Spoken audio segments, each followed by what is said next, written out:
Una sala importante, pero hoy tenemos a un consultor de un nivel internacional, el licenciado Julio Ramos Martín, un hombre de la casa que trabajó 10 años con nosotros recorriendo las cámaras de la provincia de Buenos Aires, acompañando a los directivos y en especial a Leonardo, ¿no? que fue también el promotor de invitarlo para escucharlo en un momento tan difícil de la economía y de las pandemias que estamos sufriendo en el mundo y en especial en nuestra República Argentina, en este caso la provincia de Buenos Aires. Nos va a hablar de productividad y competitividad PYME, que es la verdad lo que todos nosotros día a día tratamos de ver de qué manera podemos ayudar a todas las pequeñas y medianas empresas de nuestra querida provincia de Buenos Aires. Tiene un rico currículum, la verdad que va a tardar un tiempito el prosecretario para leerlo, pero es importante, así lo conocen bien los que no tuvieron la suerte de ya haberlo escuchado. Así que bienvenido, Julio. Gracias, y no solo gracias por acompañarnos, sino hoy es difícil que una conferencia sea gratuita.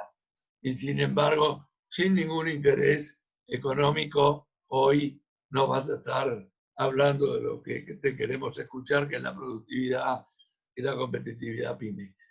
Te doy la bienvenida, estás siguiendo entrando gente, así que es importantísimo esta jornada para nosotros. Así que a todos los que también están acompañando, les agradezco que acompañen estas jornadas y estos Zoom que son tan productivos para todos nosotros. Leonardo, te dejo el uso de la palabra. Por favor, si podés leer el currículum de Julio Ramos Martín. Está silenciado, Tasca. Tasca, ¿me escuchás? No, tenés el micrófono silenciado. Estás nucleado. Ahí está. Ahí está, ¿qué tal? Buenas tardes a todos, gracias por estar, ya lo dijo el presidente. La presencia de Julio Felipe Ramos Marín viene a coronar, me parece, de alguna manera también el momento lindo que está pasando FEBA, así que bueno. Julio es licenciado en Psicología Universidad de Buenos Aires, la UBA, diplomado posgrado en Pedagogía y Didáctica Universidad de Buenos Aires, diplomado en Coordinación y Capacitación en Dinámica Grupal, doctorado en Psicología Social de la Universidad de Belgrano, máster en Administración de Empresas de la Universidad de Palermo, y tiene como 4 hojas el currículum, no voy a leer todo. Bueno, tiene actividades profesionales, habilidades de experiencia, temáticas de conocimiento y experiencia docente, docencia universitaria, capacitación en cámaras empresarias y fundaciones. Pero creo que hay una cosa que, más allá de los títulos, por supuesto que son espectaculares, yo quisiera destacar, porque él siempre ha acuñado algunos conceptos que en FEBA lo estamos llevando a cabo y que me parece importante conocer. En principio, es un hombre de pymes, por eso es que trabajó 10 años con FEBA, tiene la catadura de acompañar, de ir al lugar, él sabe que el empresario pyme necesita estar acompañado. No se le puede dar este tipo de capacitaciones, pero después hay que acompañarlo, hay que estar con él. Y él siempre tuvo ese espíritu de recorrer las cámaras, por eso es una gran alegría. Con mi amigo Lito diríamos que es una reentré, porque cuando un caballo vuelve después de mucho tiempo, entonces Ramos Marín está haciendo una reentré institucional con FEBA. Y después, por último, para no hacer de esta presentación algo, decía que él siempre dijo, por lo menos acuñaba el concepto de la necesidad de capacitarse, porque tiraba por tierra algunos mitos de creer que las situaciones de crisis generan oportunidades. Sí, generan oportunidades para el que está preparado, no es que porque haya crisis la gente va a salir fortalecida y va a encontrar el triunfo en la actividad que desarrolla. Si no se prepara para lo que viene, justamente no va a salir, va a quedar en el fondo del tarro. En consecuencia, me parece que ese es el aporte que está haciendo la Federación Económica en este momento, y haber convocado un consultor como Ramos Marín genera un enlace correcto. Así que con esas palabras le doy la palabra a nuestro común amigo institucional, Ramos Marín. Gracias por estar y reiterar una vez más lo que dijo el presidente muy acertadamente. Desinteresadamente se prestó y además ha quedado comprometido, me dijo que lo dijera, que va a seguir trabajando con nosotros y va, aquella cámara que lo requieran, él va a estar presente. Gracias por estar, Julio, y un abrazo grande. Gracias a vos, Leonardo, y gracias a todos por estar aquí en la conferencia. ¿Me escuchan bien? Levanten la mano. Perfecto. Bueno, la asistente de la conferencia me podría habilitar pantalla. Ya está habilitado para compartir. Perfecto. ¿Alcanzan a ver? Sí, sí. Bien, este es el título. En realidad no es el título del comienzo, sino es el título de un final que hay que alcanzarlo. Como decía Leonardo, la productividad es distinta de la producción. Y si nosotros producimos, no somos competitivos, tenemos que ser productivistas. Pero vuelvo a repetir, esto es el final de una historia. La historia la vamos a contar en varios capítulos, pero este es un capítulo breve, son 30 slides, 30 diapositivas, o filminas, como dice nuestro presidente, filmina de la década del 70 más o menos. Bueno. Pero yo les quiero primero introducir a este tema, que es un tema áspero, digamos, para las pymes, porque estamos pasando un mal momento. Les quiero introducir algo de la cultura musical clásica de un gran maestro y compositor que se llamaba Giuseppe Verdi. No sé si lo recuerdan algunos. Voy a introducirles un tema, les voy a hacer escuchar un tema, pero les pido por favor que presten atención a la letra del aria de esta ópera. Presten atención. Y con esto voy a decir que yo tengo la mente muy abierta y no temo ofender a nadie, no quiero ofender a nadie, sino simplemente tomo esto para que ustedes puedan hacer una introducción y tratar de relacionar los símbolos que la música y los artistas nos traen a una situación que tiene que ver con las pymes. Ahí va.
Bien, ¿escucharon? Sí. Lamento haberlos entristecido tanto desde el comienzo, pero les voy a explicar. Algunos de ustedes que les gusta la música clásica y en especial las óperas la debe conocer. Este es el área del coro de los esclavos de la ópera de Nabucodonosor, escrita y musicalizada por Giuseppe Verdi. Representa simbólicamente a la tribu primitiva de Israel. Esta es una acción, una escena que está reproducida en el año 1100 y pico antes de Cristo. Representa a la tribu de Israel, a la primitivísima tribu de Israel, reunida en el templo de Jerusalén y esperando el ataque de las hordas babilónicas de Nabucodonosor. Punto. Hasta acá el aspecto cultural y musical. Tratemos de establecer alguna simbología de comparación. ¿No les parece, a juzgar por la letra que ustedes leyeron, donde están todos rogando a Dios que no vengan a destruirnos, la amada patria, la nación? ¿A qué les recuerda a ustedes esto? Como pymes. Yo se los voy a responder. No sé si los que estén en desacuerdo, por favor, después lo dejamos para el final, todas las preguntas para el debate. Nos recuerda la situación que han vivido siempre las pymes en nuestro país. La cuestión es, ¿dónde empezó esto? Empezó en el golpe de Justo contra Hipólito Yrigoyen. Empezó en la caída del general Perón en el año 55, en el derrocamiento de Frondizi. No me importa. Lo importante es de que los que más sufrieron esto fueron las personas y las pymes. En el año 2001, la última gran crisis que recordamos y que la vamos a estar comparando con la crisis pospandémica, se fueron 1 millón de pymes. 1 millón.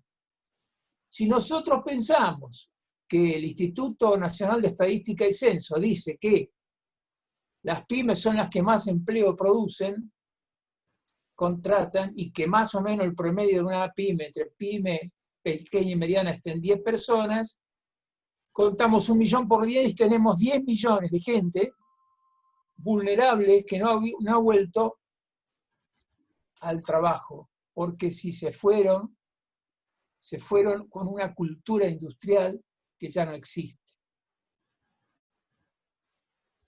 Entonces, vuelvo a retomar este asunto. Este título de productividad y competitividad para pymes es el final de una gran historia que todos juntos debemos representar, debemos actuar y debemos desarrollar para alcanzar estos objetivos que están muy lejanos en estos momentos. Comencemos. No se pongan tristes porque hay soluciones. Vamos a analizar un poco de historia. ¿Cuáles son las fases críticas por las que atraviesa una pyme desde su fundación? Me siguen con el mouse, ¿no? ¿Sí? ¿Me siguen con el mouse? Levanten la mano. Bien, en la etapa del fundador, donde es todo incógnita, todo entusiasmo. Después viene la primera etapa, que es la primera crisis por falta de delegación, porque el fundador cree que la tiene toda consigo y no delega, no empieza a armar la estructura para que sea grande la empresa. Entonces la empresa sigue creciendo durante un tiempo por el liderazgo del fundador, hasta que llega la segunda crisis, que es la diferencia de visión entre el padre y el hijo. El hijo ya está en una generación posterior, piensa de otra manera, y hay una crisis en la empresa. La empresa igualmente sigue avanzando por el aporte emprendedor de los hijos, el gobierno familiar. Acá debo detenerme y decir, el puesto que ocupa cada integrante de una familia por la herencia y por la predeterminación, ¿debería ser igual al puesto que ocuparían en una empresa familiar? Anótenlo por ahí. Yo le digo que no. Que por ser hijo del dueño no tiene que ser el CEO ni el gerente. Gerente es quien tiene la autoridad para hacerlo y el conocimiento y la capacidad de manejo. En tal caso, el resto de la familia, si no tiene las suficientes capacidades, tiene el derecho a ser accionista, pero no a ser ejecutivo. Sigamos. La crisis de padres e hijos termina en el retiro del fundador. Y acá esta es una crisis muy importante, porque acá puede ser que la curva vaya para abajo y la empresa quiebre, o si el gobierno que queda después del retiro del fundador se transforma en un gobierno corporativo profesional, entonces sí que la empresa va a poder crecer. Recuerden esto, crecimiento por gobierno corporativo profesional. Vamos a la siguiente. Vamos a la segunda era industrial. Segunda era industrial, digamos, década del 80, hasta los comienzos de la década del 90, que comenzaron a cambiar las cosas. La pyme era un círculo donde el dueño o los dueños no se preocupaban por atraer más clientela. Simplemente producían productos o servicios, comercializaban. ¿Por qué? Porque los llamaban, venían a retirarlo, los vendían, los entregaban, los cobraban, los financiaban, los pagaban y con eso compraban nuevos insumos y producían. Y este era el círculo virtuoso de aquella época. ¿Qué pasó? En la década del 90 vivimos un cambio de modelo de las empresas. Y ahí empezó el problema. Entonces, ante ese cambio de modelo, ¿se acuerdan? La época del 90, vinieron las privatizaciones, vino la convertibilidad después de varios fallos, y el país intentó, digamos, se privatizaron un montón de empresas del Estado, y ahí el país empezó una época de querer ser global, participar en la globalización. Ahora, para participar en la globalización, hay que tener en cuenta varias empresas. Primero, es que la pyme no está sola en el mercado. Nunca estuvo sola. Nuestra pyme es esta empresa, esta que está acá, que tenía la rueda operativa, que estaba contenta y fenómeno. Y de repente desaparecieron los clientes, porque los clientes empezaban a importar de otros países. Los compradores y los proveedores, digamos, se transformaban en empresas, aparecían un montón de competidores potenciales y otra cosa más. Nuestro señor que fabricaba o vendía productos ahora tenía que reemplazarlos, había productos sustitutos. Por empezar, la rueda operativa ya no estaba sola.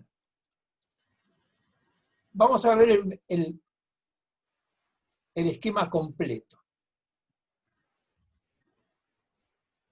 Esto es el sector de mercado, quiere decir, la cantidad de empresas que pertenecen a un mismo rubro, ya sea industrial, comercial o de servicios. Este sector ya no es más el señor que le vende a un cliente de muchos años. Están vendiendo todas las empresas a la demanda internacional, a nichos especializados en el mercado. Este es el cuadro de la demanda. Ya no se vende, ya el producto tiene que ser especializado, tiene que cumplir ciertas reglas de gusto del comprador. Este es lo que se llama el subcontexto, contexto nacional, donde están los subcontextos tecnológico y cultural. La cultura va cambiando, la gente se va enterando que existen empresas en el exterior y donde se puede conectar con ellas.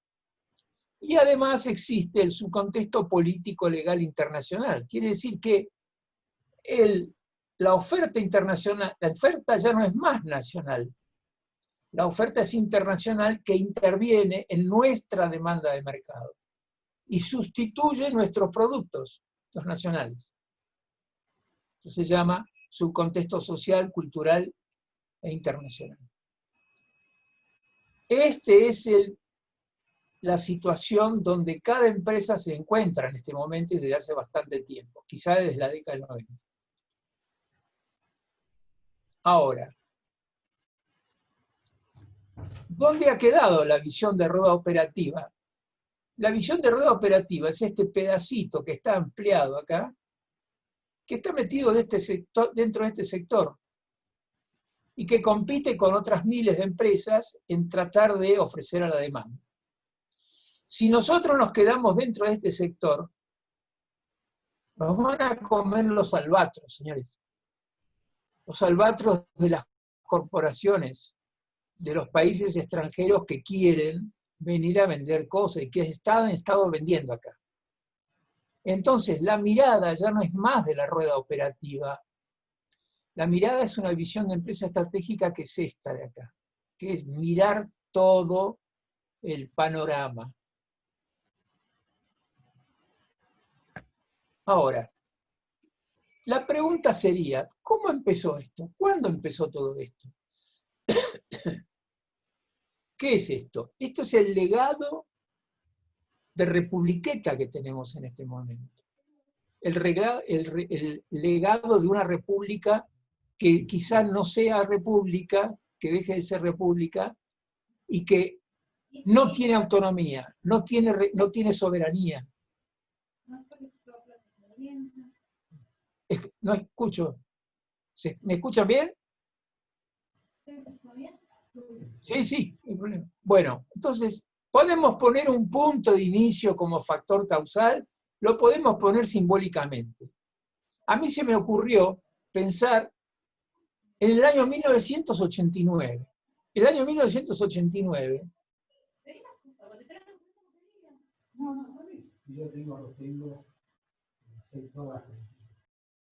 Perdón, Feliciana, le cerraste el micrófono, Tasca. Sí, Alberto, ya lo cerré. Bueno, hay un elemento que se llama consenso de Washington. ¿Qué es el consenso de Washington? En realidad no lo sabemos. El consenso de Washington es un libro que escribió un autor que se llamaba John Williamson, donde realmente trató de recopilar y compilar las 10 recomendaciones más importantes que hicieron en reuniones secretas las corporaciones más importantes del mundo. Y él publicó un libro donde en realidad el consenso de Washington, donde decía que las recomendaciones del consenso de Washington, de estas empresas, de estas grandes corporaciones, junto con los gobiernos, recomendaban, primero, a los países subdesarrollados, por supuesto, ¿no? Disciplina presupuestaria de los gobiernos. Reorientar el gasto gubernamental a áreas de educación y salud. Reforma fiscal o tributaria con bases amplias de contribuyentes e impuestos moderados. Desregulación financiera y tasas de interés libres de acuerdo al mercado. Tipo de cambio competitivo, regido por el mercado. Comercio libre entre naciones. Apertura a inversiones extranjeras directas. Vean esto. Privatización de empresas públicas. Desregulación de los mercados. Seguridad de los derechos de propiedad.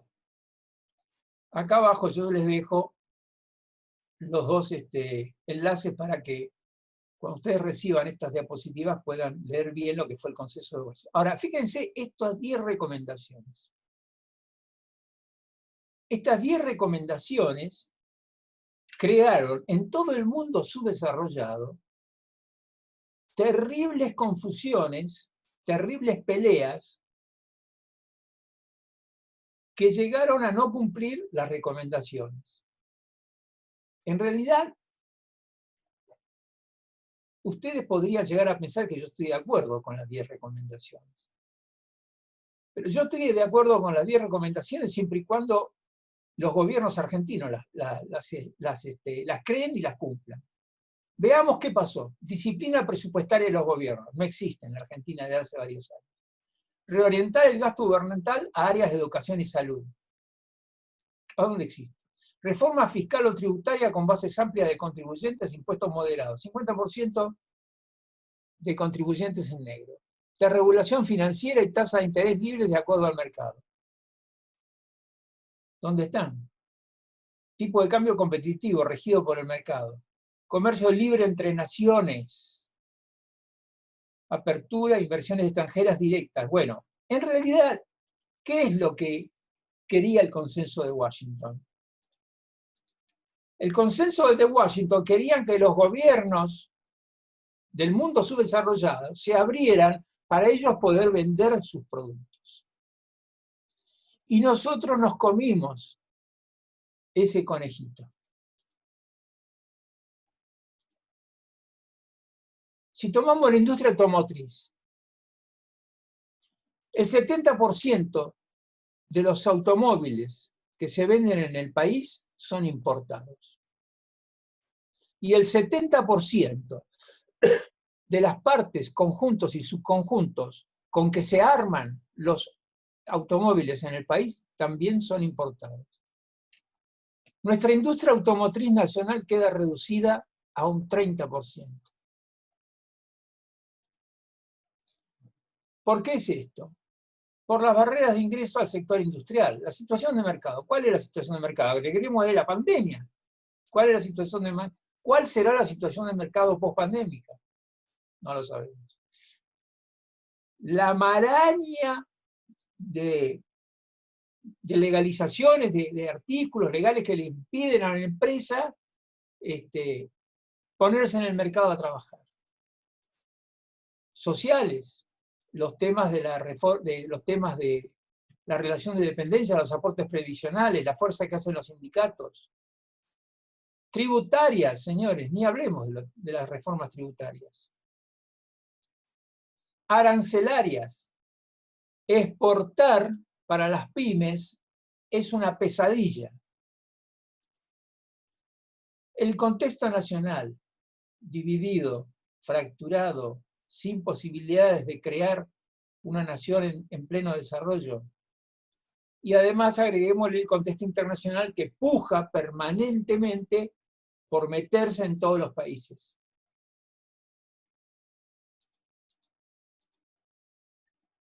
Ahora, si nosotros examinamos las barreras de ingreso, vamos a examinar cuáles son las barreras de egreso. Si una empresa se quiere ir del sector industrial, tiene regulaciones laborales, tiene 100 personas a cargo, quiebra la empresa directamente. Tiene activos poco realizables o de difícil reconversión, porque tiene maquinaria vieja, salvo el agroindustria. Compromisos contractuales a largo plazo. Se llena de juicios cuando decide quebrar. Si no, miren el caso de Vicentín, sacando de lado los malos ejemplos que da desde el punto de vista del management, ¿no? Esa empresa. Costo de producción y o comercialización altos. Restricciones sociales y gubernamentales. Tiene de todo la pyme, ¿eh? Bien. Hasta acá la desgracia. De acá para adelante empecemos a construir escenarios futuros. Primero es necesario diseñar un escenario y un sistema, teniendo en cuenta ese cuadro que habíamos visto con los contextos, ¿sí? Nacional, internacional, oferta, demanda. Podemos diseñar un escenario de corto plazo, 1 año, un escenario de mediano plazo, 2 a 5 años, y un escenario de largo plazo a más de 5 años. ¿Ustedes creen que se puede hacer esto? Sí, yo creo que se puede hacer. Lo vamos a ir explicando. Esta construcción de escenarios, el escenario es nada más una visión de futuro, cómo veo yo mi empresa en el futuro, en 1 año, 2 a 5 y más de 5 años.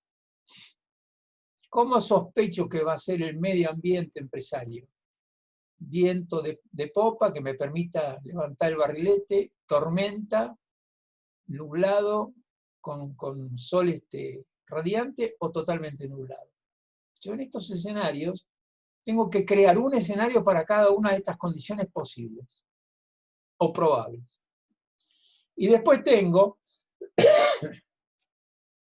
el subescenario. Dentro de todo, tengo que pensar en qué escenario económico estoy, en qué escenario sociocultural estoy, en qué escenario político, legal, en qué escenario tecnológico, es decir, cuál es el grado de tecnología que tiene mi empresa. Y el subescenario de la rivalidad en el sector. ¿Quiénes son mis rivales? ¿Cuántos son? Acá está la empresa, estoy yo. No estoy solo, estoy con todo esto. Y el subescenario internacional. ¿Quién está importando? ¿Cuáles son los productos sustitutos de lo que yo fabrico que me están impidiendo desarrollarme? Esto es la primera construcción de escenarios futuros. No es la estrategia, es la primera construcción.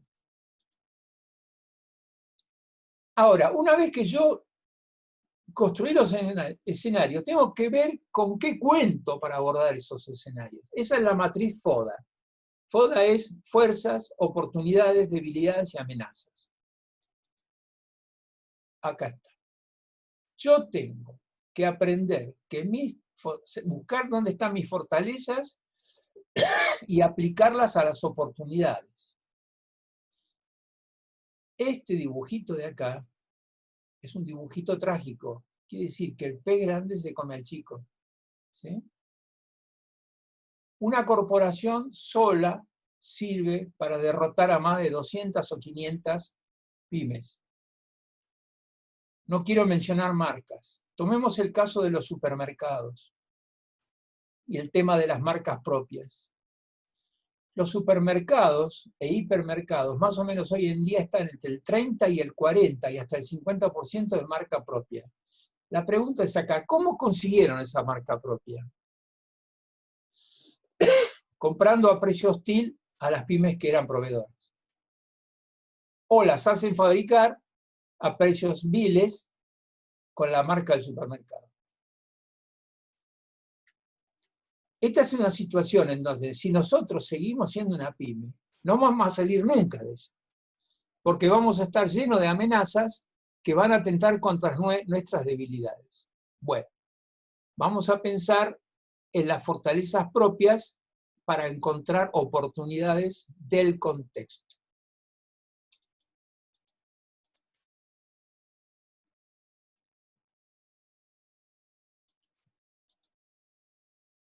Vamos a pensar cómo aplicamos nuestra estrategia, es decir, cómo es la estrategia de las debilidades versus las amenazas.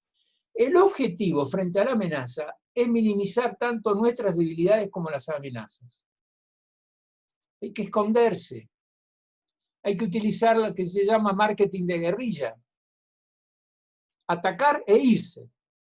No exponerse. Frente a las corporaciones no nos tenemos que exponer, porque nos van a pisar. ¿Se puede neutralizar en el mediano plazo? Y podría ser. Depende, después lo vamos a explicar. Adquiriendo nuevas habilidades a través de la capacitación o el autoentrenamiento. Esto sí es importante. Capacitación y el autoentrenamiento. En la estrategia debilidades versus oportunidades. El objetivo es intentar minimizar las debilidades y maximizar las oportunidades.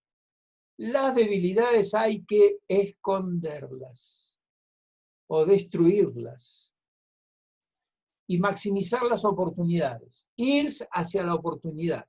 Después vamos a ver cómo hacemos con las oportunidades, qué tipo de oportunidades podemos explotar. ¿Cuáles son las implicaciones? Identificarlas, pero las debilidades que nosotros tenemos pueden obstaculizar el aprovechamiento de la oportunidad. Si no las ocultamos, si no las sabemos manejar, algunos dicen, hay alguien que dice por ahí que la oportunidad de la pyme es poder mirar por encima del hombro de un gigante.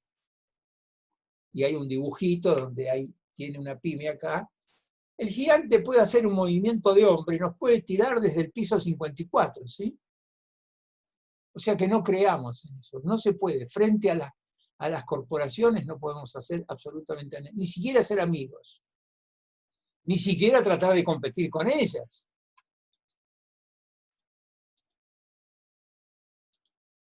Fortalezas versus amenazas. Se basa en las fortalezas pymes que pueden contrarrestar las amenazas del entorno. Si yo tengo fortalezas, no significa necesariamente que tengamos que dedicarnos a buscar amenazas en el medio ambiente para enfrentarlas. ¿Dónde está mi enemigo que quiero matarlo? No, no. El problema es cuando se me presenta una amenaza. Las fortalezas deben ser usadas con mucho cuidado y discreción. Es necesario evaluar la relación de fuerzas. Voy a usar un lenguaje criminal, que está muy de moda. Es matar sin dejar pruebas. ¿Sí?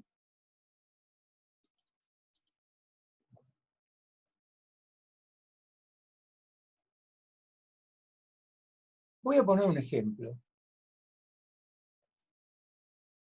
Hay una gran empresa multinacional argentina que se dedica a la fabricación de accesorios para la explotación del petróleo, ¿no? Se dedica a fabricar tubos sin costura, ¿sí? No les voy a decir el nombre, ustedes ya deben saber de quién se trata. Hace varios meses quisieron hacerle un juicio. No sabemos qué pasó. La carpeta se archivó. Esta empresa mandaba los tubos sin costura a Estados Unidos, específicamente más al estado de Texas, porque estaba construyendo una fábrica que se dedicaba a la fabricación al ensamble de los tubos, es decir, el tubo tiene acoples, conexiones, y los tejanos le dijeron, mire, no queremos importar más tubo de Argentina. ¿Qué dijo esta empresa? Dice, ok, ningún problema, lo fabrico acá. ¿Qué le reporta a esa empresa? Es una corporación que tiene sucursales en 130 países en el mundo. Que deje de fabricar una cierta cantidad de tubos para Texas, es lo mismo. Las corporaciones sobreviven a cualquier cosa. Para la pyme, si está bien preparada, es una situación ideal para aprovechar permanentemente las fortalezas sobre las oportunidades. Es un indicador que nos permite evaluar que estamos bien orientados en cuanto a el mercado. El mercado es el sector de rivalidad. Vivamos esto como una guerra. Nuestros competidores, hasta el momento, no son amigos, son rivales. La empresa, nuestra empresa, que es participante del sector en la cual trabajamos. Y además el rol personal, laboral, profesional que desempeñamos dentro de la organización. ¿Quiénes somos? ¿Quiénes somos? El gerente, somos un pinche. Tenemos que saber quiénes somos y qué grado de autoridad tenemos en la empresa y qué grado de conducción y cómo sabemos manejar la empresa. Para manejar la empresa no hay que manejarla intuitivamente, hay que planear. Entonces, hay dos formas de planear que se conocen en el mundo, la serie histórica y la serie prospectiva. Vamos a ver la serie histórica. Son las formas de planear tradicionalmente hasta la década del 90. Convengamos en que a partir de la década del 90 ya no se puede planear más históricamente. Es decir, planear históricamente significa decir que lo que yo dije, transformar es decir, extrapolar lo que yo hice en el pasado al futuro porque me va a seguir yendo bien. Macana, son todo mentiras eso. Lo que yo hice en el pasado fue producto de una fórmula mágica, una pócima. En el presente estoy yo con todas mis mercaderías en el estante y no entra nadie en el negocio. La traducción de todo esto es que la gráfica de ventas baja. Tomen nota de todas las empresas que se van a morir en la pospandemia y de las que ya murieron, cerraron. La otra forma de planear es la prospectiva, que tiene que ver con eso que habíamos hablado de generar escenarios en el futuro inmediato, mediato o lejano. ¿Qué es la forma de planear a partir de los 90? Es utilizar el conocimiento, no estoy hablando de la teoría del conocimiento ni la era del conocimiento, es utilizar el conocimiento para planear prospectiva, poder dirigir el pensamiento hacia el futuro. Y pensar no en el mostrador vacío y las estanterías llenas, sino en una corporación. ¿Qué clase de corporación? No es la corporación extranjera, no es la corporación nacional que ya está formada. Esta es una corporación de la que vamos a hablar bastante en las siguientes conferencias.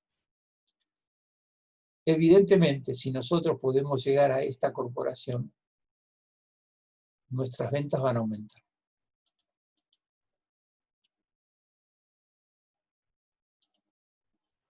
¿Cómo se determinaba el costo en la segunda era industrial, esta antes de los 90? Teníamos la materia prima, la mano de obra, materiales indirectos. Esto véanlo desde el punto de vista de la industria, del comercio y de los servicios, ¿eh? Porque materia prima, mano de obra y materiales indirectos hay en todos lados. Esto formaba lo que se llama el costo de producción, al que se le agregaban los gastos administrativos, los comerciales y los gastos financieros. Los gastos comerciales eran la publicidad, no se pensaba en otra cosa. Todo esto formaba el costo total. Y le agregábamos un margen de utilidad que formaba el precio de venta. Por cada paso de estos, hay casi un 20 o un 30% de diferencia en el precio. Así que cuando nosotros llegamos al precio de venta, tenemos casi un 100% más de nuestros costos. La pregunta es cómo reducir esos costos. Entonces acá entra el concepto de producción versus productividad.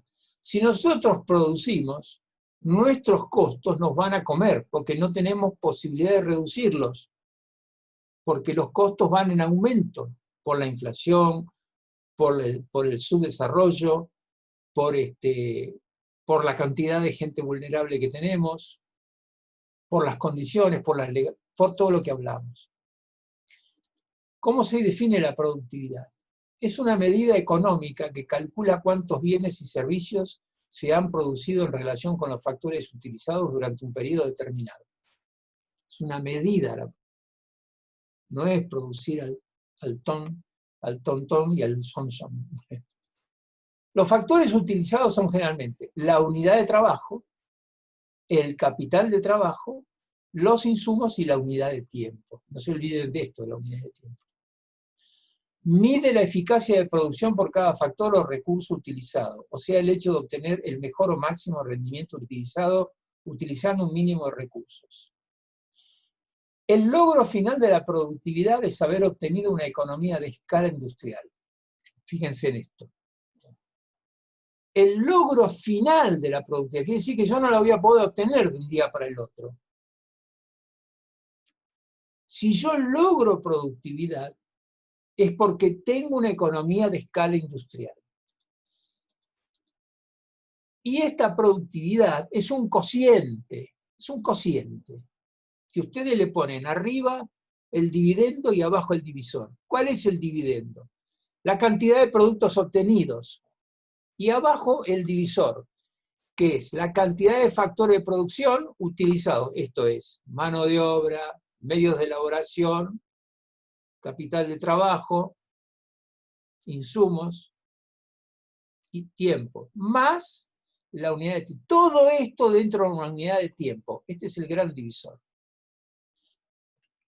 Traduciendo esto, si yo en la misma cantidad de tiempo logro producir mayores unidades a menor costo, ¿qué estoy? Teniendo una economía de escala industrial. Ahora, ¿qué necesito para eso? No es fácil. Hasta acá, ¿me van entendiendo? Levanten la mano. Perfecto. Si yo logro la productividad a través del tiempo, estoy en capacidad de competir. Tengo competitividad, que es ese mérito de poder competir. La productividad es una condición necesaria, pero no suficiente para la competitividad. No es suficiente. Es una combinación técnica de factores que implica eficiencia en la producción, administrar los recursos para producir, bajar los costos. Ventaja competitiva potencial, eso me da una ventaja competitiva potencial. Recursos económicos, obtener economías de escala, superar las barreras económicas, utilizar la tasa de cambio en provecho propio. Ahora, no me digan cómo se puede utilizar la tasa de cambio actual en provecho propio, no lo sé. Importar, si tengo que importar, no me autorizan a importar. Si tengo que exportar, tengo que pagar impuestos. Entonces, ¿dónde estamos? Obtener tasa de interés más baja por la posición dominante. Esto es importante. La posición dominante. Yo tengo que pasar de ser un pobre perejil a tener una posición dominante en el mercado.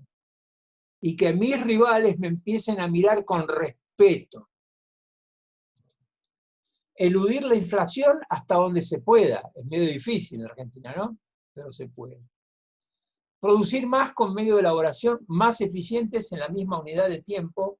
Los medios de elaboración pueden ser gente y o tecnología. Mejorar continuamente todo lo que existe.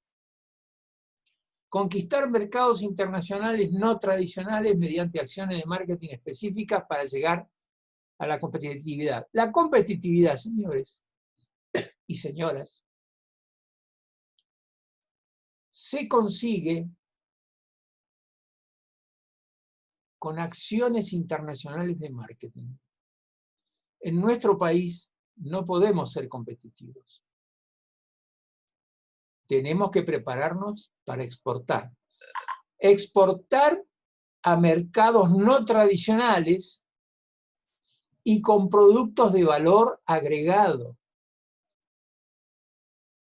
¿Me siguen? Exportar a mercados no tradicionales y con productos de valor agregado. Cuando digo productos, pueden ser proyectos, ¿eh? Puede ser un proyecto de construcción, puede ser un proyecto de infraestructura.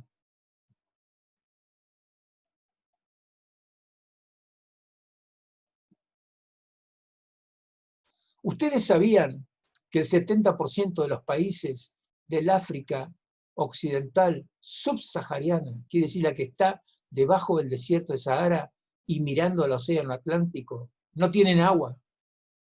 No tienen agua potable. Se los dejo para pensar.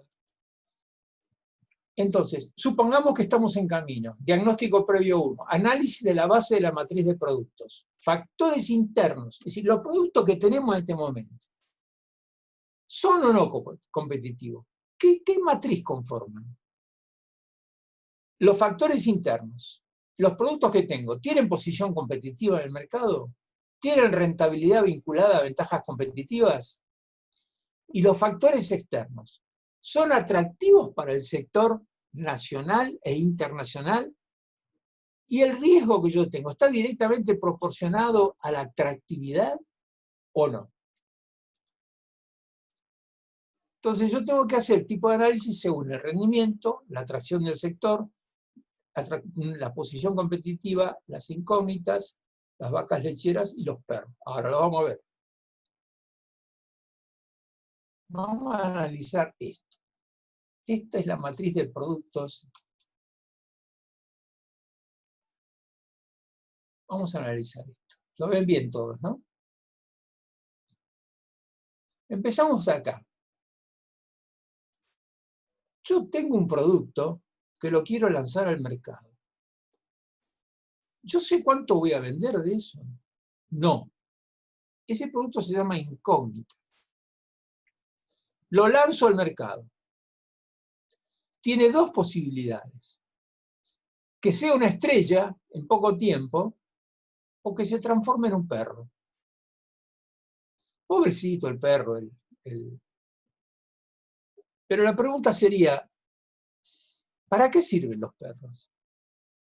Para darles caricias, para que nos pasen la lengua por la cara, para que duerman junto con nosotros. ¿Cuál es la rentabilidad que me da un perro? El afecto. Pero no me sirve. El perro últimamente es equivalente, en este caso el perro es equivalente al producto al cual yo me aferro, que yo lo quiero seguir conservando. Es como si yo quisiera vender Ford Falcon en el año 2020. Es un producto perro. Supóngase que pasa a ser un producto estrella, porque yo la pegué, qué sé yo. El producto estrella, con el tiempo, pasa a ser una vaca lechera, simplemente que yo lo que tengo que hacer es ordeñarlo, ¿sí? Siempre me da plata, pero eso tiene un límite. ¿Cuál es el límite? El límite es el ciclo de vida del producto. Todos los productos tienen un ciclo de vida que termina muriendo, porque la gente se cansa, la gente ya, el marketing les ayuda a comprender que tienen que cambiar, la moda, por ejemplo. Entonces el producto se acaba. Y cuando un producto vaca lechera deja de dar leche, se transforma en perro. Quiere decir que esto es un círculo vicioso. ¿Sí? Yo lo que tengo que hacer es cuando el producto es vaca lechera, yo tengo que extraer una porción de rentabilidad para formar un capital de producción de productos incógnitas y lanzarlos al nuevo mercado. Todo eso requiere de una estructura muy particular, que es una estructura competitiva.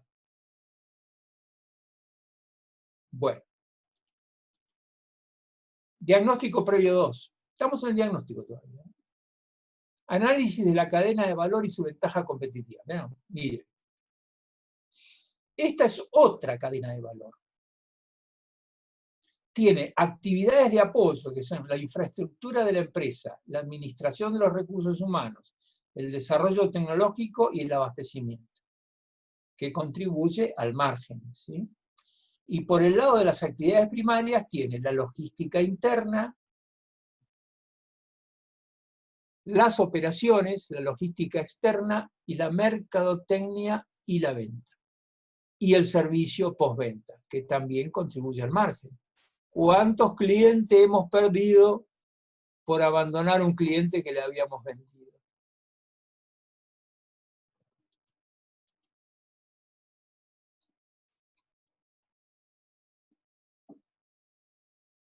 Estamos de acuerdo hasta ahora entonces en que solos no podemos seguir.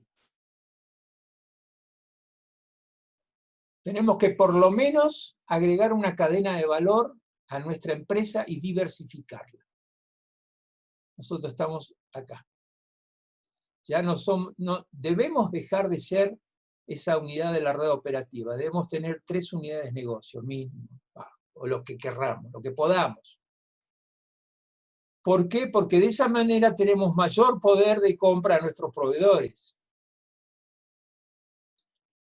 Podemos comprar más a menos precio. Eso constituye el valor del canal de comercialización, y le otorga un valor al comprador. El valor que percibe el comprador no es el precio solo. El precio solo puede bajar, pero nuestra estrategia no tiene que estar basada en el bajar los precios, porque nos vamos a fundir, porque la inflación nos va a ganar de mano. Nuestra estrategia de cadena de valor tiene que estar basada, como lo dice lo mismo ahí, en dar valor a nuestros clientes. En dar valor a nuestros clientes. Valor, entregarle valor para que el cliente se fidelice y siga con nosotros. El tercer diagnóstico que tenemos que elegir es elegir la estrategia competitiva. Bien. ¿Ven que son escenas de guerra estas? Todos tenemos la ventaja, supongamos que tengamos una ventaja competitiva ya armada. Pero tenemos 2 objetivos en el mercado, el objetivo amplio y el objetivo limitado. El objetivo amplio es el gran mercado, grandes segmentos, ¿sí? Por ejemplo, un supermercado, un hipermercado, tiene un objetivo amplio. ¿Qué tiene que hacer esa empresa para seguir liderando en el mercado? Costo. Liderazgo en costo. Walmart, por ejemplo. No sé cómo le está yendo a Walmart acá, pero en Estados Unidos es imparable. Y la otra es la diferenciación. Diferenciarse, ¿por qué? Por esa misma cadena de valor, por ejemplo, el liderazgo en costo.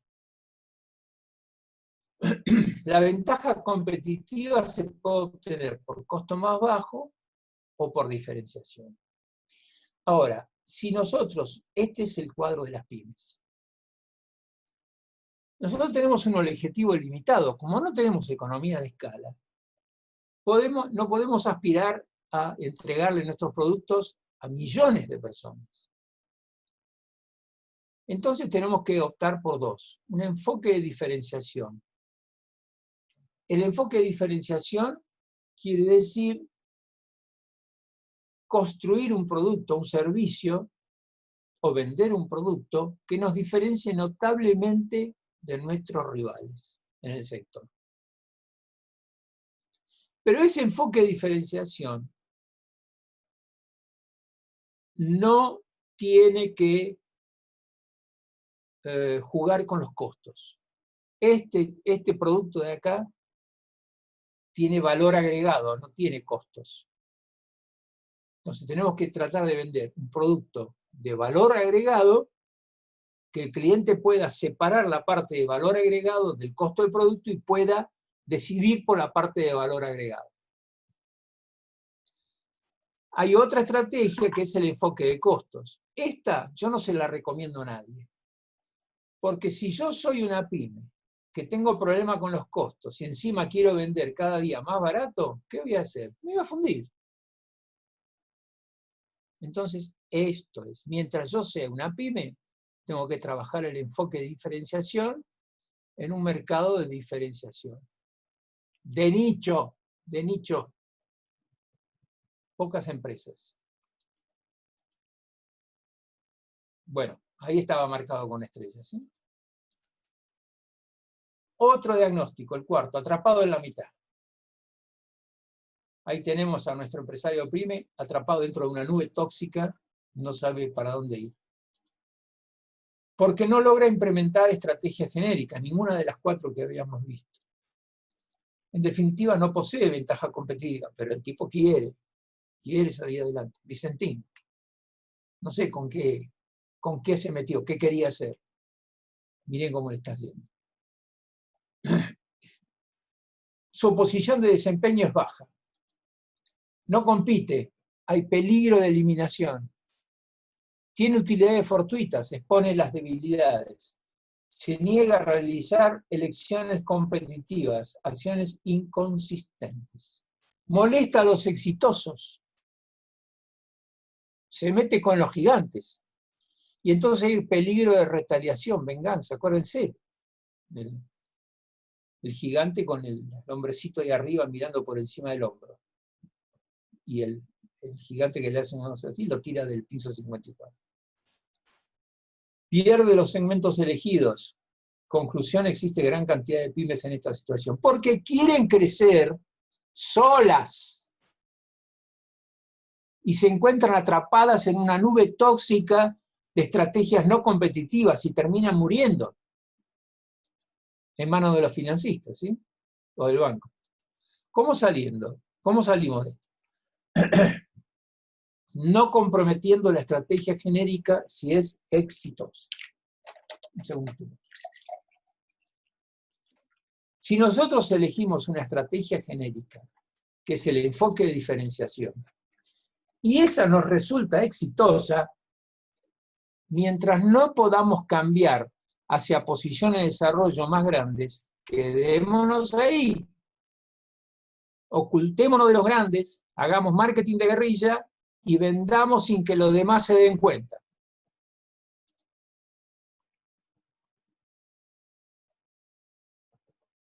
Mientras tanto, vamos encontrando nuevos sectores para crecer, usar nuevas estrategias y explotar sus interrelaciones.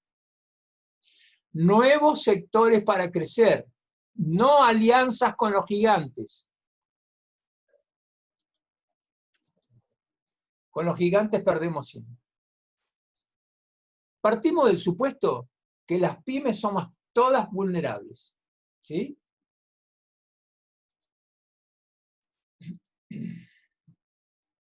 No podemos pasar determinadas barreras. ¿Cómo hacemos? Tenemos que realizar acciones de estructura que mejoren la utilidad de la empresa. Esto ustedes pueden darle, este es un significante, pueden darle el significado que quieran.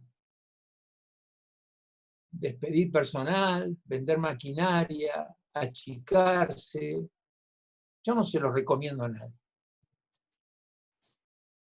Hay que esperar para poder pensar cuál es la acción de estructura que mejore la utilidad de la empresa. Esperen, por favor. Tenemos que crear una ventaja competitiva que resista la erosión de la competencia o la evolución del sector industrial. Los sectores industriales, hablo de todo, comercio, industria y servicios, van evolucionando, cambian, siempre cambian, siempre cambian. Se van mejorando, se van dividiendo, van haciendo cosas nuevas. Y además, a medida que vamos creciendo, tenemos que levantar barreras que hagan difícil la imitación de nuestra estrategia.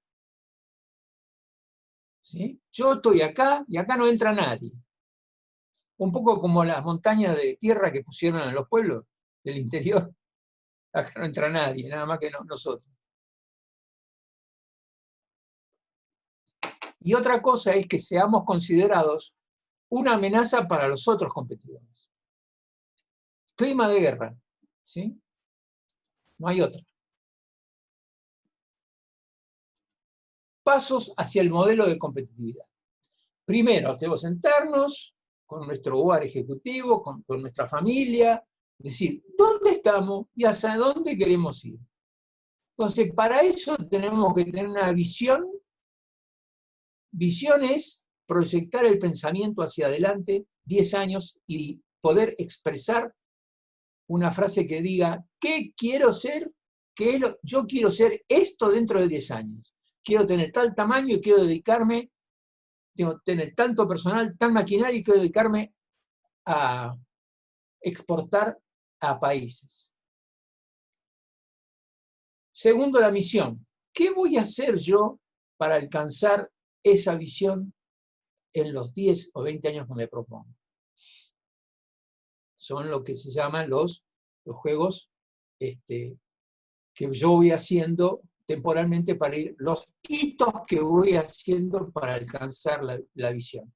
Y después poner un objetivo estratégico, que será de un determinado tiempo según sea la empresa. Ahora, ¿cómo llegamos?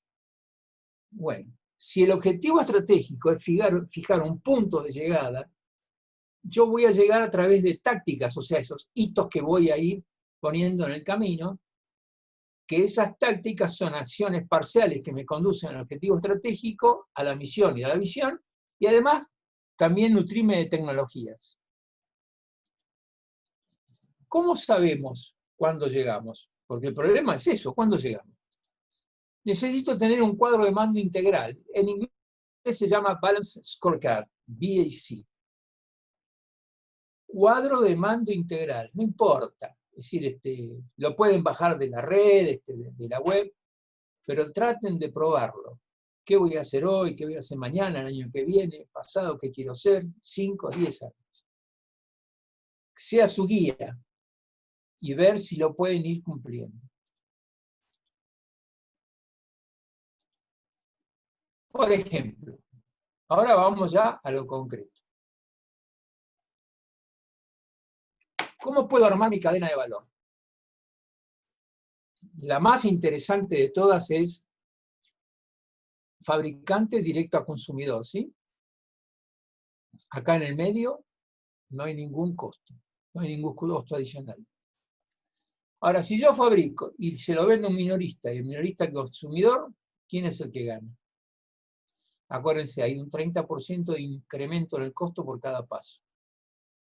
Lo que yo produzco, más un 30%, el precio mío de venta al minorista, más un 30% que pasa al consumidor. Ya estamos hablando del 60%. Acá, fabricante, mayorista, minorista, consumidor, estamos hablando del 90%. Fabricante a un agente, esos intermediarios que siempre existen en todos lados, al mayorista, al minorista, al consumidor, estamos hablando del 120. 1, 2, 3, 4, 5, 4. Fabricante al mayorista de origen, en una región, mayorista de destino, lo distribuye al minorista y al consumidor.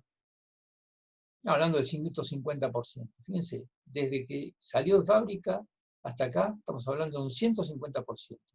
Sin inflación. Si le contamos la inflación, las provisiones de inflación, ¿a dónde nos vamos con el precio? Solución posible.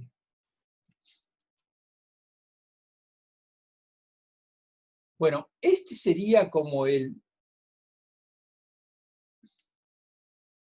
hito hacia el cual se dirige todo este proyecto. Si nosotros decimos que tenemos que dejar de ser pymes porque somos vulnerables, porque el próximo huracán está por ingresar, septiembre, octubre, ingresará el huracán y van a morir miles de pymes, nosotros tenemos que ir pensando en una integración que puede tener dos orientaciones. Una integración horizontal con el sector industrial. Esto es lo más difícil de todo. Debo integrarme con todos mis competidores, que antes eran rivales, pero ahora debo considerarlos partners. Un partner no es un socio, un acompañante. Porque hay que ver, tengo que ir acercándome con ellos y decirle, y si nos ponemos a fabricar esto los dos, y si juntamos nuestro negocio, si juntamos nuestros servicios, eso se llama integración horizontal con sector industrial, comercial o de servicios. Con 1, con 2, con 5, con 10, con 20. Con pymes y con pequeñas empresas y con medianas empresas.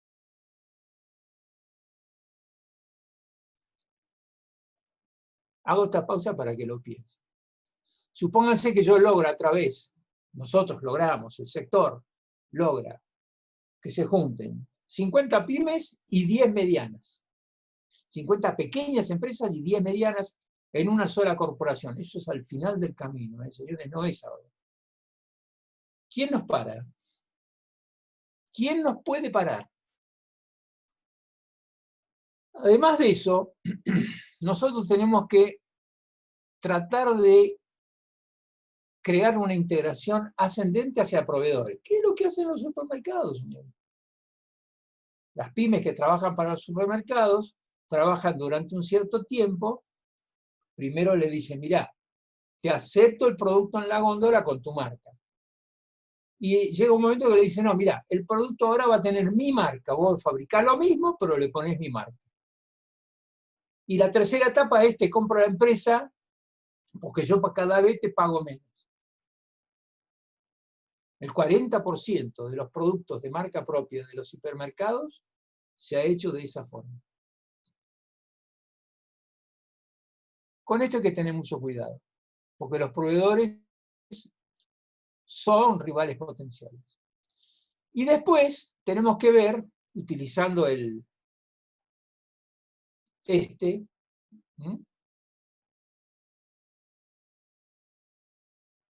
cómo nosotros minimizamos las estaciones de los canales para llegar desde la fábrica al consumidor, integrando en forma descendente a distribuidores y mayoristas. La integración vertical sirve para la supervivencia dentro del sector comercial, industrial y de servicios. Integrarme con proveedores hacia arriba y con distribuidores hacia abajo. Aunque no garantiza el aumento de tamaño ni la posición dominante. Sigo siendo yo, con mis proveedores y con mis mayoristas. Puede servir para el mercado local, sí, porque yo lo que hago es reducir costos. La integración horizontal, en cambio, garantiza el desarrollo de tamaño y la adquisición de productividad, no producción, adquirir la capacidad de productividad y de una posición dominante, además de invulnerabilidad. Nadie me toca, señores. Las dos integraciones garantizan competitividad en la exportación. Si yo llego a estas dos integraciones, yo puedo llegar, porque yo ya tengo armado el mercado de marketing internacional ahí. Esto es importante. Tenemos una ventaja legal para lograr esta integración. El nuevo Código Civil y Comercial, que ya se ha sancionado, no así el penal, que todavía está en veremos, establece un tipo de integración entre varios sin pérdida de identidad para los participantes. Porque esto nos importa mucho a las pymes, no perder nuestra identidad. Pero sabemos que algún día vamos a tener que integrarnos. Pero mientras tanto, el nuevo Código Civil nos ofrece un un modelo de integración sin pérdida de identidad, que son las agrupaciones de colaboración, las ACE.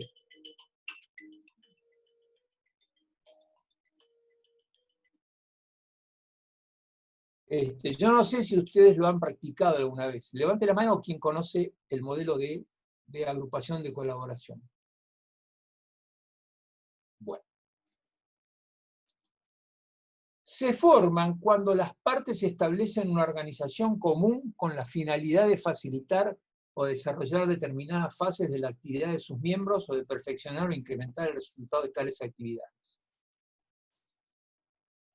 Las ACE no persiguen fines de lucro.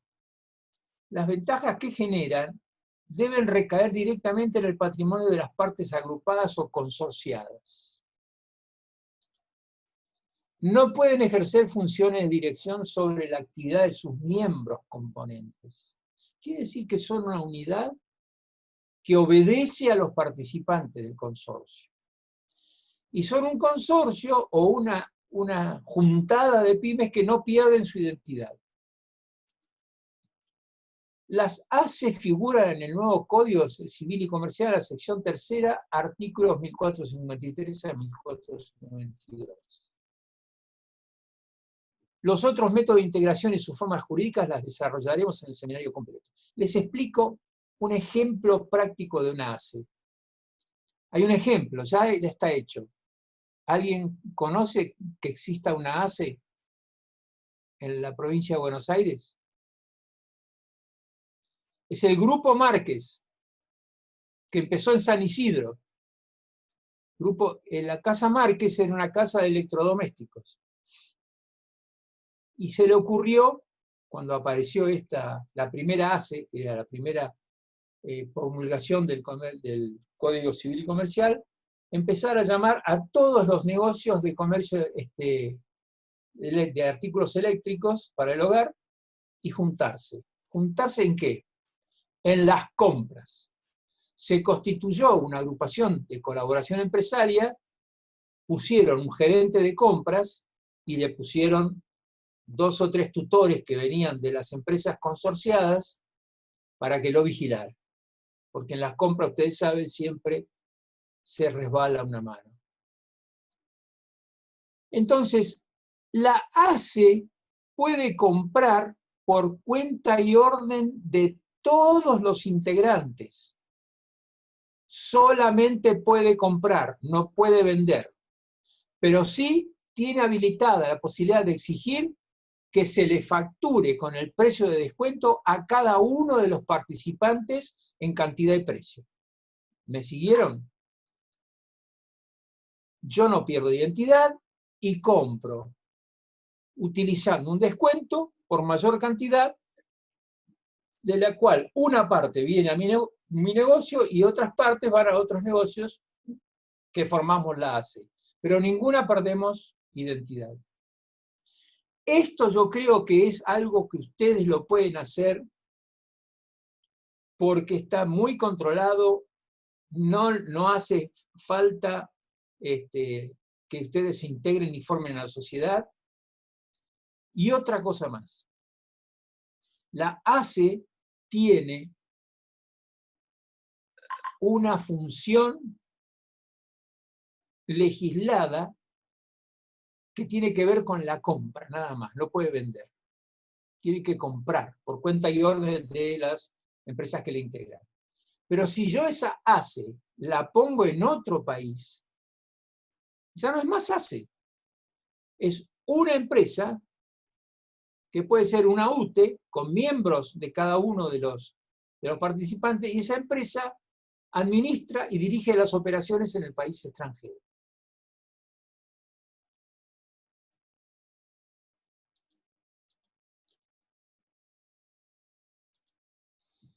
Nuestro muñequito. Esto es solo la introducción al modelo de competitividad pymes. El detalle lo desarrollaremos en el seminario completo. Muchas gracias por su participación, pero escucho sus opiniones. Así que le pido a la conferencista de FEBA si me puede sacar el mute a todos los participantes, que quiero que en el tiempo que nos resta, que ustedes digan, me hagan sus preguntas. Primero, el señor presidente. Por favor. Nosotros en la Cámara. ¿Quién está hablando? Levante la mano. Don Camilo, usted puede... asistente, ¿se puede desmutear a todos los participantes para que puedan hacer preguntas? Sí, recién lo hice, pero se escucha el sonido de fondo de todos los participantes. Ah, ¿probamos otra vez? ¿Puede ser? Bueno. Ahí está.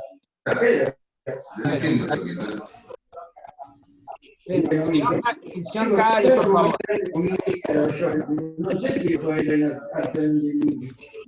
Perdón, que levante la mano el que quiera hablar. Todos los que han hablado del tema de Bolívar dice que es un 20-30% de los vacunados. Y vos por eso no podés sustituir. Parece que dejaron abrir algo, los restaurantes y Perdón, no dialoguen entre ustedes. Háganme las preguntas a mí. a una marcha grande por la avenida de Mayo. Creo que los prestos tienen mucho ruido. Lo presto, Feliciana. Perdón, ahí silencié a todos porque el sonido de fondo es imposible si no. Voy a activar el micrófono de Lo Presto. No sé si pidió la mano a alguien. Lo presto, está ahí.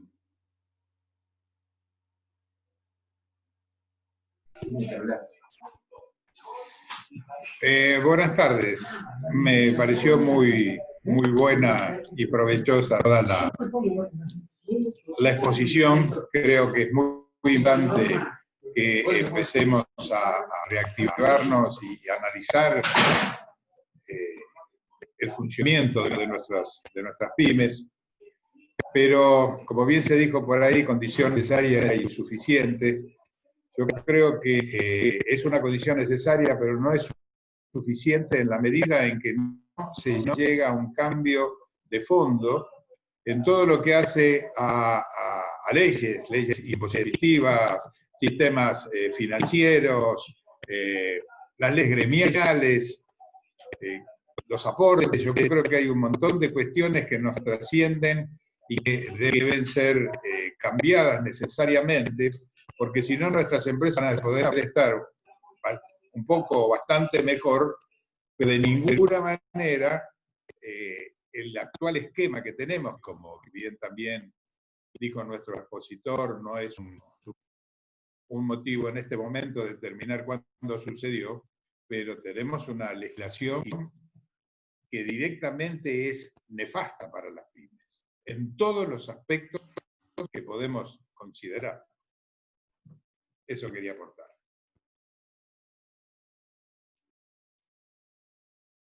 El tema es que usted lo que hace es hablar de lo mismo que hablan todas las pymes, de la imposición de los aspectos legales. Yo lo que les digo es que no hace falta que lo hagan mañana, sino que simplemente se pongan a pensar cómo hacer para hacerse más grandes, porque haciéndose grandes van a eludir la legislación. Ya no le van a poder aplicar la legislación que le aplican cuando son vulnerables. Este es el tema. Esto yo lo percibo desde hace muchos años. Es decir, las pymes tienen una pesadilla de la que no se pueden salvar, que es la legislación, el contexto, la inflación, la falta de inversión. La pregunta que yo les hago es si, me dirijo a todos, ¿no? Si se juntan 50 pymes y 10 medianas, ¿para qué necesitan inversión? ¿Quién me lo puede responder eso? ¿Necesitan inversión? Tienen duplicación de mano de obra. Tienen duplicación, quintuplicación, decuplicación de maquinaria. ¿Cuál sería la próxima pregunta? Decir, pero tenemos que despedir personal. ¿Ustedes leyeron algo de cómo se formó el imperio industrial de Japón? y del cual se copió China, porque China es fundamentalmente un copiador. ¿Cómo se formó? Había una empresa Porque que se a constituyó. ver, los motores, no te decís, porque el año que viene lo voy a vender seguro, ¿me entendés? Que, no sé quién habló. Nombre, no lo escucho. No, el problema es sí, seguro que vas a vender, pero en algún momento te va a caer la ley encima si sos vulnerable. ¿Está? No vas a tener otra posibilidad que eludir los impuestos, trabajar en negro. Y te van a caer. Ahora, si sos grande, vas a tener posibilidades de vender bajando los costos y de expandirte a otros países. Piensen en África, señores, no en invento yo. Angola. El gobierno kirchnerista trató de hacer una cosa de feria de almacén hace unos años, en el anterior gobierno en Angola. No vendió nada, porque para entrar en un mercado se necesita extranjería 5 años de trabajo de marketing internacional. No puede ser una comisión directiva con 100 empresarios atrás, que eran todos pymes. ¿Qué pueden hacer las pymes? Se encuentran con una empresa. Nigeria, por ejemplo, tiene 180 millones de habitantes. ¿Ustedes sabían eso?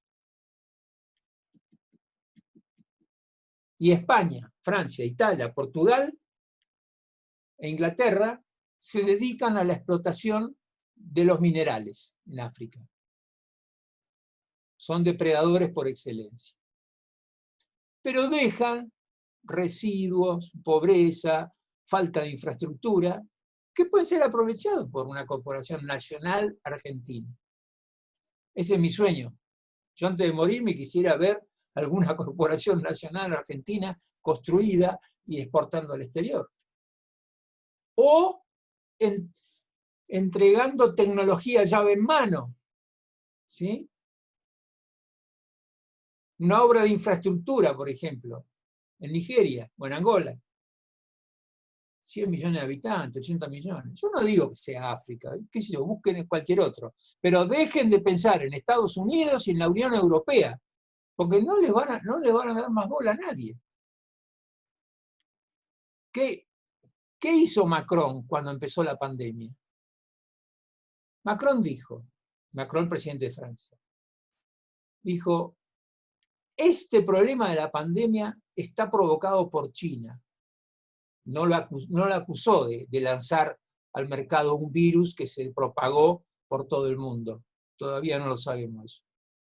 Pero dijo, de ahora en adelante, Francia volverá a fabricar todo en su país. Eso lo dijo Macron hace 2 meses, 3 meses. ¿Ustedes sabían que la Renault, Régie Nationale de Susins Renault, es propiedad del Estado francés? ¿Sabían eso? Levante la mano los que lo sabían. Bien. Tampoco se trata de estatizar todo. No se trata, señores. No, porque el Estado argentino no sirve para nada. No sirve para nada, no puede manejar empresas. Los franceses otra cosa. Los franceses de investigación, desarrollo, eso. Pero acá no tenemos nada. Entonces, queda en manos de nosotros, las pymes. Queda en manos de ustedes. Yo ya soy jubilado, ya tuve 2 pymes, ya está. Hice lo que tenía que hacer. Julio, perdón que lo interrumpa, hay un pedido de palabra. Sí, cómo no. Lo escucho. ¿Quién es? Levante la mano. José Luis. Sí. Buenas tardes a todos. Bueno, licenciado, te calcule, tengo una empresa de 50 años que yo la fundé, así que muchas cosas que usted pasó por ahí me hizo recordar temas. Y en la actual circunstancia, me parece que es muy importante que cada uno de los pymes haga su FODA. Es base para saber dónde está parado uno. Yo hago el FODA una vez por año y mi personal es el FODA también, cada vez que tenemos la ISO. Y eso, a veces hay miradas que uno desde la dirección no las contempla. creo que es muy importante para las pymes que tengamos el FODA hoy presente y quizás va a haber que hacerlo cada 30 días, porque cambia la circunstancia. Claro. Así que también me hizo recordar lo de la estrella, la vaca lechera y el perro. Yo tengo los tres. Cada vez tengo más perros. Está bien, deshágase de todos los perros. No, son muy cariñosos y alguna vez uno lo tiene que sacar de la galera. Esto es así. Yo les puedo decir que hace 10 años atrás saqué un sanitizante para manos. Y era un perro. Hoy pasó a ser una estrella. Bien. Y está volviendo a ser... Depende de los factores de contexto, claro. El contexto también importa, claro, exactamente. Todo lo que usted comentó me parece valioso y para mí es volverlo a recordar, porque siempre hay que poner en práctica todas estas cosas que uno va aprendiendo, y estas creo que es la base. Después, lo que hoy estamos pasando, la parte social, la parte, las leyes y todo, bueno, es una circunstancia. Por eso el FODA es importante que lo tengan, porque es donde uno se puede cuidar, y en el FODA nunca iba a aparecer una pandemia. Nunca la pusimos. Y eso nos cambió todo. Así que yo le agradezco, lo felicito, y creo que no, todo... felicítese a usted por haberse adelantado con el FODA. Me gustaría que su ejemplo cunda entre todos los participantes y que empiecen, digamos, aunque sea agarrando los libros de vez en cuando y practicando lo que es un FODA, lo que es una matriz de productos, empezar a armar la visión, la misión y el plan estratégico y las tácticas. Y van a ver cómo que eso en algún momento les va a aparecer la posibilidad de asociarse con alguien. Pero eso, les digo, utilicen el ACE, la agrupación de colaboración empresaria, que es lo más importante de todo para reducir los costos de las compras. Ahí hay un problema en la pyme de individualismo. Ya es más difícil la situación ahí. Eso ya es más difícil. Eso será para otra charla. Yo de eso pues, no quiero interrumpir a mis colegas que le deben querer hacer preguntas. Mire, yo tengo 78 años y empecé a trabajar como consultor de pymes a los 30 y pico, 40, primero como selector de personal, y después como consultor. Y me especialicé en empresas familiares. Y en empresas familiares pasaba lo mismo. El hijo sucedía al padre, pero nunca se sabía si tenía la capacidad de suceder al padre. Lo puede suceder, es un accionista el hijo. Pero además, para poder dirigir una empresa tiene que tener una carrera gerencial, ¿o no? Sí, señor. Por ser hijo no tiene derecho nada más que al dividendo accionario. Bueno, ¿sabe la cantidad de veces que yo me topé con estas cosas? Y después me topé primero con el gran cambio tecnológico. Yo tenía muchas pymes que eran proveedoras autopartistas. Cuando vino el cambio de el encendido eléctrico al encendido electrónico, cuando empezaron a aparecer los inyectores, ¿sabe la cantidad de empresas que se fundieron porque no querían, y me lo decían en la cara, yo no quiero cambiar? Y se hundían haciendo la veña en el mar de los sargazos, como dice la historia. Y hoy va a pasar lo mismo con los motores eléctricos. Sí, señor. Última pregunta. Sí. Sí, tenemos... Última pregunta. Gracias por su participación. Última, hay una pregunta más, Feliciana. Hay una pregunta más, Diego. Sí, acá Diego, ¿se me escucha? Sí, ¿se me escucha? Sí. Sí. Licenciado, bueno, felicitarlo por la exposición, muy buena, muy clara. Yo soy de La Rioja y me hizo mucho ruido que acá no se conoce todavía lo que es el ACE, el modelo de agrupación por colaboración empresaria. ¿Es algo parecido? Hace 15 años que está habilitado. Bueno, mira vos cómo estamos de atrasados. ¿Es parecido, y te pregunto, para ver si lo puedes decirme, a un clúster, que es una agrupación, un conglomerado de empresas de una determinada región con pos de mayor productividad, mayores ventas? Es parecido, lo que pasa es que si ese clúster, las unidades del clúster están asociados entre sí, forman una UTE y han perdido identidad, y ya olvidaron su pasado como pymes y forman una nueva empresa que es corporativa. Ahí sí.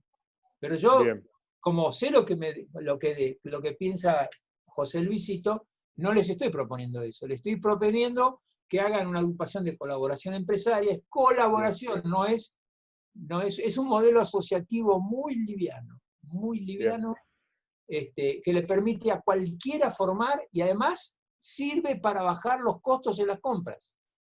Si yo compro, en vez de comprar 5.000 unidades, puedo comprar 50.000 o 100.000, el costo va a ser distinto. Pero no me las voy a quedar todas para mí, porque esas me las van a facturar. La ley esa de ACE obliga a que las empresas proveedoras le facturen a cada uno de los componentes, así no hay mezcla de identidades, con el precio, con el costo por el mayor costo por la compra mayoritaria. Perfecto. Gracias, Julio. Hacemos la última pregunta a Carlos Benier y después le damos la palabra al presidente para que haga el cierre de la reunión. Como no, con mucho gusto. Sí, buenas tardes. La verdad que fue una linda charla. Me pasó lo mismo que Cito, recorrí todos mis años de fábrica, haciendo exactamente lo que dijo. A veces me iba bien, a veces no me iba bien, pero en las circunstancias uno estaba más preparado, ¿no? Es decir, tenía estas posibilidades. Para hacerlo muy concreto, el tema de las ACE realmente es un tema, como todo lo que es la asociatividad. Es decir, voy a hacer la pregunta ahora porque José Luis dijo una inquietud. Yo ahora le hago una pregunta a usted. Y yendo a su capacidad primaria, que empezó sabiendo qué eran las personas, porque primero, antes de ser licenciado en administración, estudió a las personas. ¿Cómo podemos hacer, ¿no?, de las pymes que somos tan individualistas? Es decir, el principio de la pyme es salir de una situación, ¿no?, de dependencia a una independencia. Y cuando nosotros hablamos de asociatividad, de consorcios, ACE y todo eso, le quitamos esa individualidad que es la esencia de la pyme generalmente. Así que esto creo que es el kit de la cuestión, ¿no? De que tenemos, ¿cómo hacemos para entrar en esa situación? Bueno, le contesto. Yo para esto, en su debido momento, todo en su debido momento, eso se hace mediante una terapia de grupo institucional, terapia institucional, que yo las hice muchas, porque trabajé con muchas empresas pyme, trabajando en la problemática familiar. Y lo que yo hacía era reunir a todos los integrantes de la familia y les tratábamos de explicar e interpretar estas situaciones. De ninguna manera, es decir, no quiero decir que nosotros resaltemos el valor de la psicología, pero se hace muy difícil crear un modelo de asociatividad si no se los ayuda profesionalmente a derribar o a disolver todas esas barreras emocionales que tienen aquellos que se van a juntar. Y para eso se requieren varias reuniones donde no se conversa de la emocionalidad, sino que se conversa de la integración. Estamos hablando de cuestiones técnicas, podemos hablar de medios de integración, de maquinarias, podemos hablar de si hay que despedir personal, o si el personal tiene que integrarse en unidades proveedoras fuera de la empresa principal, pero sin relación de dependencia. Y ahí está el problema de la negociación con los sindicatos.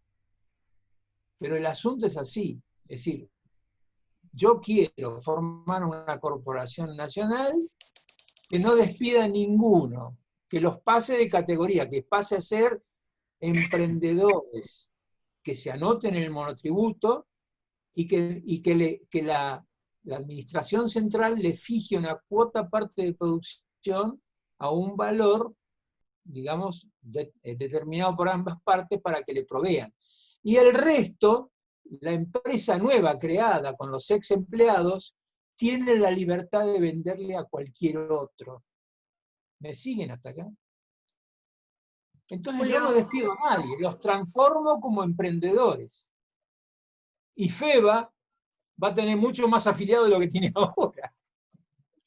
Julio, perdón, le damos la palabra al presidente de FEBA para el cierre, que tiene otra reunión en 5 minutos. Muchas gracias.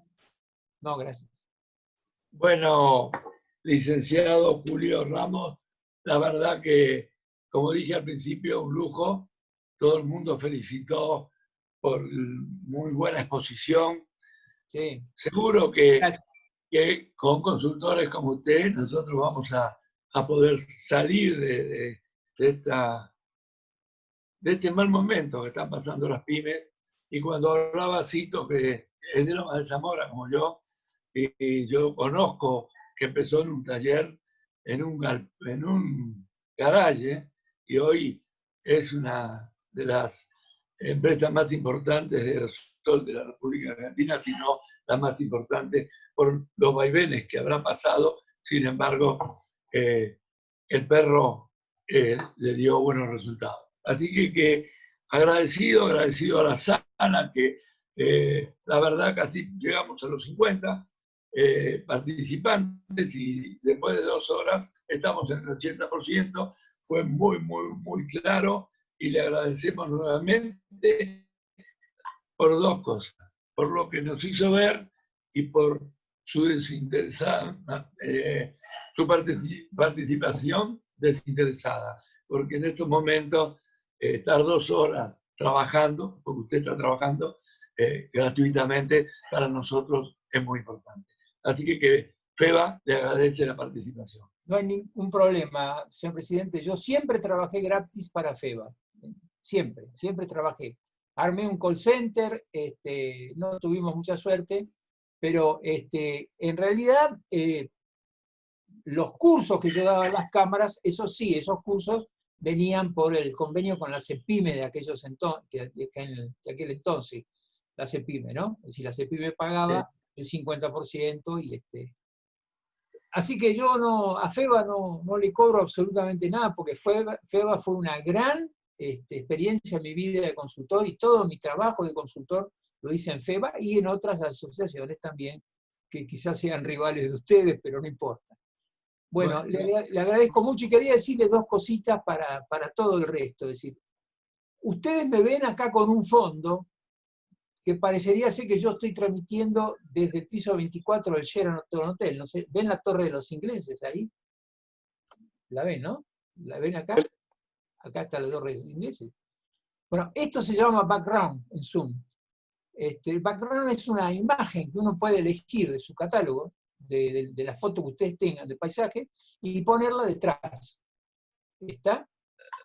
Esa es una. Es para embellecer un poco más, porque estoy en mi office, que está un poco desordenado.